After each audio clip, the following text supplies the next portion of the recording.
சுயமரியாதை உள்ள மகளிர் கூட்டம் உள்ளவரை தமிழ்நாட்டிற்குள் அமித்ஷாவால் நுழையவே முடியாது என கூறியுள்ள உதயநிதி ஸ்டாலின், அமித்ஷாவின் பாட்சா ஒருபோதும் தமிழ்நாட்டில் பலிக்காது எனவும், தமிழ்நாடு என்றைக்கும் டெல்லிக்கு அவுட் ஆஃப் கண்ட்ரோல் தான் எனவும் தெரிவித்துள்ளார். அடுத்து எங்களுடைய டார்கெட் தமிழ்நாடு அப்படின்னு தமிழ்நாட்டுக்கு ஒன்றிய உள்துறை அமைச்சர் அமித்ஷா அவர்கள் வார்னிங் கொடுக்கிறார், பயமுத்த பார்க்கிறார்.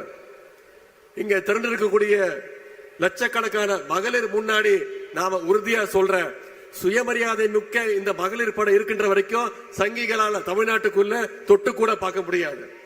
பாசிச சக்திகளுக்கு சலாம் போட்டு தமிழ்நாட்டுடைய கதவுகளை திறந்துவிட நாம ஒன்னும் அதிமுக கிடையாது, அண்ணா உருவாக்குற திராவிட முன்னேற்ற கழகம்.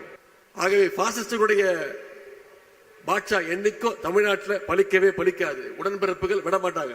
அத்தை கனிமொழி கருணாநிதி அவங்க தலைமையில ஒரு குழு அமைச்சிருக்கிறாங்க, தேர்தல் அறிக்கை தயாரிப்பு குழு.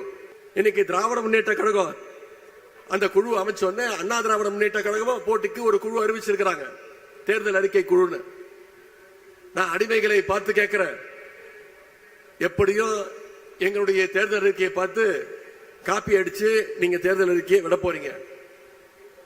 அதிமுக என்ன காப்பி பேஸ்ட் பண்ணாலும் பொதுமக்கள், குறிப்பா மகளிர், தமிழ்நாட்டு மகளிர் அவங்களை நம்புவதற்கு தயாராக இல்லை.